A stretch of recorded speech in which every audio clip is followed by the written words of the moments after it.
BJP को पिछली बार 36% vote इस इलाके में मिला था, 49% वोट मिला था तृणमूल कांग्रेस को। तो वो जो 13% का अंतर है वो दिखाता है कि इस इलाके में कितनी बड़ी पकड़ है तृणमूल कांग्रेस की। और 3 या 4 जिले ऐसे हैं जहां खाता नहीं खुला था भारतीय जनता पार्टी को। उसको जो 18 सीटें मिली जो आप बता रही हैं, उसमें से 9 सीटें सिर्फ नदिया जिले से मिली, एक ही जिले से मिली। और उसके बाकी 9 सीटें सब मिलाकर के उत्तर 24 परगना और दक्षिण 24 परगना, जहां टोटल 63 सीटें हैं, उसमें 3 या 4 सीट आई भारतीय जनता पार्टी को। तो इस तरह का ये इलाका है तृणमूल कांग्रेस के लिए।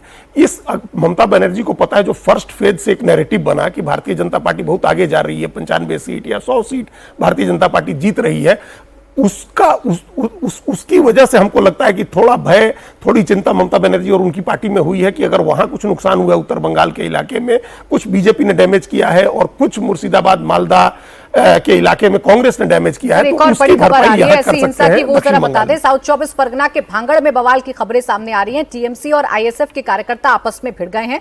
टीएमसी ने आईएसएफ उम्मीदवार का घेराव किया है। तो ये तस्वीर भांगड़ से आपको दिखा रहे हैं, जहां टीएमसी और आईएसएफ के कार्यकर्ता आपस में भिड़ गए हैं और टीएमसी ने आईएसएफ उम्मीदवार का घेराव किया है, ऐसे आरोप आईएसएफ की तरफ से लगाए गए हैं। तो ये साउथ 24 परगना के भांगड़ की तस्वीर है।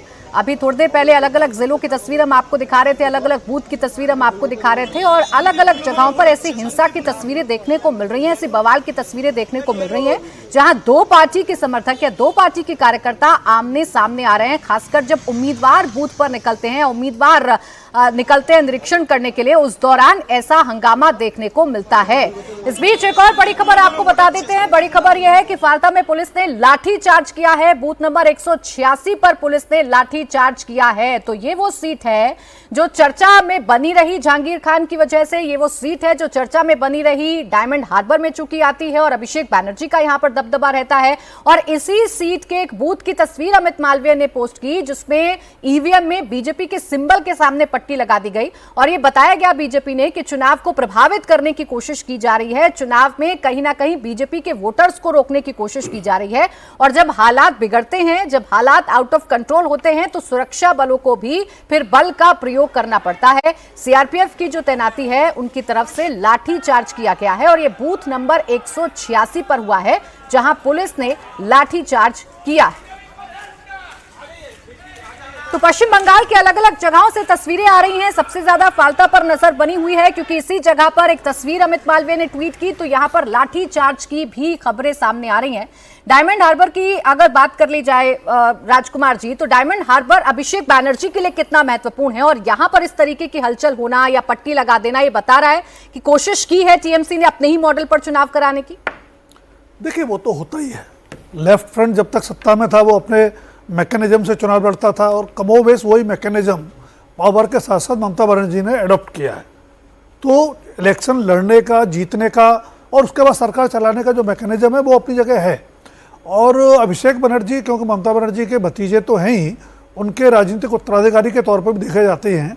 तो कुल मिलाकर डायमंड हार्बर में किस तरह का परफॉर्मेंस टीएमसी का रहता है, वो उनके लिए भी महत्वपूर्ण होगा। जहाँ तक फालता की बात है, सवाल सिर्फ ये नहीं है कि अभी 2 दिन पहले हम लोगों ने देखा जिस तरह अजय पाल शर्मा और जहांगीर खान को लेकर के जिस तरह की तनातनी की खबरें आई, और मामला मेरा ख्याल है सुप्रीम कोर्ट तक भी याचिका गई है उस पर तत्काल सुनवाई के लिए। तो दोनों तरफ से मामला तूल पकड़ रहा है। जहांगीर खान ने अपने आप को पुष्पा बताया एक फिल्म को रिकॉल करते हुए, तो अजय पाल शर्मा को सिंघम कहा। पुष्पा हम सभी जानते हैं कि एक अपराधी की छवि थी, अपराधी का ही किरदार था। तो सिंघम की भी जो पुलिस वाली छवि है, बहुत सकारात्मक नहीं है। कुल मिलाकर के इन सारी चीज़ों को राजनीतिक तरीके से देखने और दिखाने की ज़रूरत है।